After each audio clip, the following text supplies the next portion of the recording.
Assalamualaikum warahmatullahi wabarakatuh. Selamat siang anak-anakku. Semoga kita dalam keadaan sehat walafiat dan tanpa ada gangguan apapun. Dan untuk teman-teman kalian yang jika ada yang sedang sakit, semoga segera diberikan kesembuhan oleh Allah Subhanahu wa taala. Amin ya rabbal alamin. Untuk pembelajaran pada pertemuan kali ini, materinya yaitu mengamati dan mendeskripsikan karya seni rupa ya. Nah, di mana dalam proses untuk mendeskripsikan itu kita harus perlu untuk mengamati dulu karya seni rupa. Yang pertama ialah pengalaman dalam mengamati karya seni rupa. Nah, semua orang pasti tentunya punya pengalaman dalam mengamati karya seni rupa dalam kehidupannya, baik dalam kehidupan sehari-hari di lingkungan rumah, lalu dalam kegiatan bersama temannya atau rekan kerjanya, atau kalian bersama teman-teman kalian sejawat di lingkungan wilayah masing-masing ya. Tentunya punya pengalaman tersendiri dalam mengamati suatu karya seni rupa yang pada pertemuan sebelumnya kita pernah kita membahas karya seni rupa di lingkungan kita sendiri ya. Nah, yang pertama itu pengalaman mengamati karya seni rupa tentunya ya, dalam proses mengamati dan mendeskripsikan karya seni rupa. Lalu yang keduanya mendeskripsikan dan menganalisis karya seni rupa. Nah, ini dalam mendeskripsikan karya seni rupa ada hal-hal yang perlu diperhatikan, yaitu satu, medium yang digunakan, teknik dan bahan ya. Teknik yang digunakannya seperti apa dan bahan atau material yang digunakan dalam karya seni rupa itu seperti apa atau apa saja. Nah, contohnya jika kalian melihat sebuah lukisan dengan material kanvas yang menggunakan cat minyak, maka teknik yang digunakan adalah melukis dan bahan alat yang digunakan adalah cat minyak dan kanvas. Kalau misalkan kalian melihat karakter dari si lukisannya itu, kalau untuk cat minyak biasanya lebih ngeblur ya, lebih bisa menimbulkan efek pencahayaan yang lebih realis. Yang selanjutnya ialah unsur karya. Nah, pada unsur karya ini objek yang jadi perhatiannya yaitu objek yang terlihat ya, apa saja objeknya. Lalu warna-warna yang tampak dan bentuk yang terlihat di sini. Misalkan dalam satu lukisan itu terdapat ada objek alam ya, alam luas seperti pegunungan atau pesawahan atau pemandangan-pemandangan yang lain, atau mungkin objek yang terlihat di sini adalah sebuah kerbau misalkan ya, berada pada suatu sawah gitu, dengan terdapat beberapa padi yang sudah menguning misalkan gitu ya. Nah, lalu warna-warna yang tampaknya seperti apa? Ada warna, misalkan ada warna premier, sekunder, tersier seperti itu ya. Lalu bentuk yang terlihatnya pun harus dijelaskan. Nah, di sini ada sebuah gambar yang sudah Ibu masukkan juga pada materi yang sudah di classroom. Ada sebuah gambar lukisan ya. Lukisan beberapa buah-buahan yang berada pada sebuah wadah. Nah, di sini analisisnya ya, untuk mendeskripsikan karyanya itu yang pertama di situ menggunakan figura. Lalu yang keduanya ini mediumnya apa yang digunakan. Ternyata ketika kita melihat teknik seperti ini, karakternya realis, biasanya ini menggunakan apa? Nah, biasanya menggunakan kanvas. Lalu dengan karakter warna seperti ini biasanya dihasilkan dari sebuah cat yang bernama cat minyak ya. Kalau menggunakan cat akrilik mungkin terlihat karakternya akan berbeda dari lukisan yang terlihat ini ya. Lalu yang keduanya ada unsur garisnya seperti apa, ada garis lurus, lengkung, bulatan dan lain-lain. Lalu tekstur sapuan kuasnya seperti apa, lalu warnanya seperti apa, ada apa saja. Misalkan di sini ada warna kuning, hijau, merah, lalu ada warna hitam, abu, putih ya. Lalu teknik atau cat yang digunakannya, ini kira-kira menggunakan cat apa kalau karakter seperti ini lukisannya.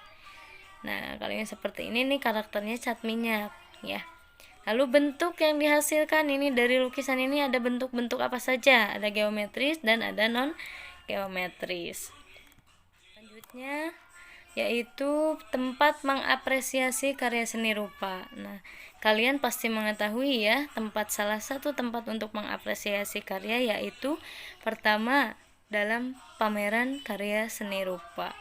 Nah, selain itu, padahal kalau ketika kalian diajak ke suatu museum, nah itu juga kalian sudah mengapresiasi sebuah karya seni rupa. Kalau misalkan museum purba, mungkin karya-karya zaman purba. Nah, itu juga salah satu tempat apresiasi karya seni rupa zaman masa purba ya. Nah, seperti itu. Nah, pertama ada galeri. Galeri adalah ruang untuk menampilkan karya seni rupa tentunya ya dalam bentuk pameran. Biasanya galeri dikelola dengan komersial nih. Kalau galeri itu ada pengelolanya dan biasanya itu tidak gratis dan memerlukan biaya gitu, sehingga berdampak kepada proses pamerannya. Biasanya diharuskan kalau tidak tiket mungkin ada sponsor yang membiayai proses pameran karyanya, atau mungkin sebagai tempat juga untuk menjual karya seninya. Ketika misalkan ada seorang kolektor karya, dia menyukai suatu karya yang dipamerkan, bisa langsung dijual pada saat itu juga. Nah, yang selanjutnya museum nih. Nah, museum itu ruang untuk menyimpan, merawat, merestorasi benda-benda bersejarah seperti yang tadi Ibu jelaskan, bahwa museum pun termasuk kepada tempat dalam atau untuk mengapresiasi karya seni rupa. Tapi di sini terbagi dua menjadi museum publik dan museum privat. Nah, museum publik ini dikelola oleh pemerintah biasanya. Seperti kalau di daerah kita di Jawa Barat ada Museum Sri Baduga, Museum Geologi. Nah, itu adalah dikelola oleh pemerintah pusat. Nah, kalau museum privat ini dimiliki oleh individu atau tertentu dalam sebuah perusahaan, atau bisa dibilang ini museum pribadi ya, tapi bisa juga disewakan kepada seniman yang ingin memamerkan karyanya. Selanjutnya ruang publik. Nah, tempat-tempat umum seperti jalanan, taman, dan gedung-gedung yang digunakan oleh masyarakat. Misalkan patung-patung di taman, mural, grafiti. Kalian pernah melihat mural atau grafiti di sekitaran jalan? Kira-kira di mana? Kalau di daerah Garut. Nah, kalau di Bandung, Ibu sering melihat di Jalan Siliwangi yang dekat dengan kalau kita mau ke kampus ITB. Itu banyak sekali dan sering diganti, sering diapresiasi juga, dan sering menjadi objek perupa untuk berkarya di situ ya. Selanjutnya ruang alternatif, ruang yang digunakan oleh komunitas seni rupa untuk berkumpul berbagai pengetahuan dan memamerkan karya seninya. Nah, ini ruang alternatif ini bisa dikatakan mungkin salah satu misalkan studio karya dari suatu seniman. Misalkan contohnya ibu punya studio di rumah untuk berkarya. Nah, itu bisa dijadikan tempat alternatif dalam berdiskusi, dalam membahas terkait karya seni para perupa, atau bahkan bisa menjadi lokasi pamer karya juga. Nah, itu adalah ruang alternatif.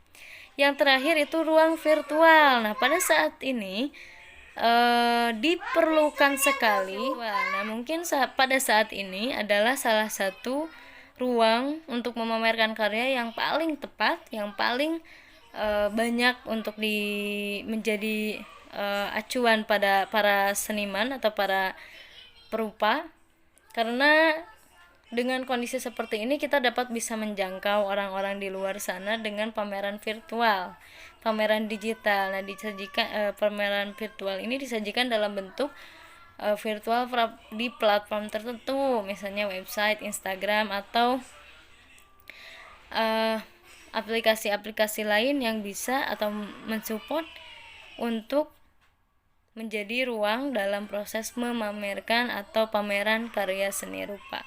Ya, cara dalam mengapresiasi karya seni rupa ada yang pertama ini adalah berbicara langsung dengan seniman atau kurator atau pemandu pameran. Yang dinamakan kurator ini adalah salah seorang yang menganalisis atau menseleksi karya-karya yang masuk untuk nanti atau pantaskah atau layakkah menjadi termasuk dalam pameran karya. Kalau layak akan diproses kembali. Kalau misalkan ada 2 kali kuratorial. Kalau tidak layak mungkin dalam proses kurator 1 itu sudah tidak bisa mengikuti. Nah, jadi dalam memamerkan karya juga tidak semata-mata saya mengirimkan karya untuk ikut pameran, tidak. Jadi tetap ada proses seleksi di situ. Kecuali mungkin ada seperti misalkan di sekolah ini ya, tugas karya-karyanya itu dipamerkan. Itu mungkin tidak melalui proses kuratorial atau seleksi. Nah, kalau kalian menjadi seorang perupa atau seniman ingin mengikuti suatu pameran, itu pasti melalui proses kuratorial ya. Nah, di sini yang pertama berbicara langsung nih. Kalian bisa mengobrol dengan si perupa langsung atau pemandu pameran dalam pameran yang kalian datangi misalkan ya. Terus yang keduanya mengikuti tur galeri dan mendengarkan penjelasan. Misalkan kalian mau ke suatu museum, ada nih pemandunya nih. Nah, kalian bisa mendengarkan penjelasan dari si pemandu tersebut. Jadi kita mengikuti gitu ya, mengikuti si pemandu itu kemana diarahkannya. Lalu yang ketiga, tidak menyentuh karya kecuali diperkenankan. Yang keempat, mematuhi peraturan yang diberlakukan dalam ruang pameran. Di setiap ruang pameran tentu saja memiliki aturan ya, seperti tidak boleh membawa makan dan minum, tidak boleh menggunakan handphone dengan nada ring yang keras ya. Kalau bisa di silent HP-nya. Terus yang ketiganya itu tidak boleh membuang sampah di area tersebut. Kan disediakan juga untuk membuang sampah di mana. Tidak boleh berbicara keras-keras atau bising atau keributan. Tidak boleh merokok. Tidak boleh membawa hewan apapun, mau itu sekalipun itu adalah hewan peliharaan kalian yang sangat dicintai, itu tidak boleh masuk ke ruangan galeri atau museum. Dan tidak boleh mengambil foto dengan blitz, apalagi ya, tidak boleh mengambil foto. Itu adalah etika dalam masuk museum atau galeri. Lalu tidak boleh menggunakan jaket, biasanya tidak boleh membawa tas juga. Tapi kalau misalkan pada suatu pameran karya masih yang utamanya itu saja, tidak boleh bising, merokok, bawa hewan, foto-foto, membawa makanan gitu ya. Dan tidak boleh menggunakan flash kamera, apalagi itu tidak boleh mau menggunakan kamera digital ataupun kamera HP, itu tidak boleh ya. Selanjutnya ialah membagikan wawasan dan apresiasi dalam bentuk. Nah, yang sekarang ini mungkin diperlukan ini adalah media sosial ya. Contoh dampak karya seni bagi diri sendiri dan lingkungannya nih. Yang pertama, memiliki muatan emosional atau spiritual bagi diri sendiri kalau itu ya. Lalu memberikan nilai keindahan dan kepuasan tersendiri. Lalu memberikan dampak psikologis, atau contoh salah satu bentuknya itu memberikan terapi kepada siapa saja misalkan yang melihat karya tersebut, sehingga menimbulkan suatu kemajuan dalam dirinya. Lalu meningkatkan dan mengasah kreativitas dan daya imajinasi, melepaskan penat dan coping stres. Jadi melepaskan stres kita, stres si orang yang mengapresiasi karya kita gitu ya. Nah, harus ada dampak hal tersebut dalam suatu karya. karya seni rupa.